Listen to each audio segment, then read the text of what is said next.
আইপিএলের ইতিহাসে ২০ ওভারে ২৮৭ এই রেকর্ডটা করছে সানরাইজার্স হায়দ্রাবাদ এবং দ্বিতীয় সর্বোচ্চ ২৭৭ এটাও হায়দ্রাবাদের এবং সেই টিমের বিপক্ষে ফাইনাল খেলতে নামে কেকেআর।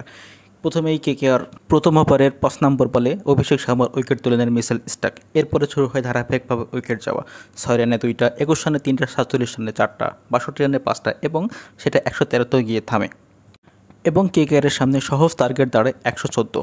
জবাব দিতে নেমে ১১ রানে প্রথম উইকেট হারায় কেকেআর। শুরুতে চাপের মুখে পড়ে যায় সামান্য একটু, কিন্তু রহমতুল্লাহ গুলবাজ ঘুরে দাঁড়ান এবং তিনি আউট হন ১০২ রান। ১০২ রান যখন রহমতুল্লাহ গুলবাজ আউট হন ততক্ষণে ম্যাচ হায়দ্রাবাদের হাত থেকে ছিটকে কেকেআরের ঝুলিতে এসে পড়েছে এবং ফাইনালি সুরেশ আয়ার এসে সেই উইনিং রানটা কমপ্লিট করে এবং সাথে ছিল ভেঙ্কটেশ আয়ার, এই দুইজন মিলে রান কমপ্লিট করে কেকেআরকে তৃতীয়বারের মতন শিরোপা এবং ১০ বছর পরে শিরোপার মুখ দেখান কেকেআরকে।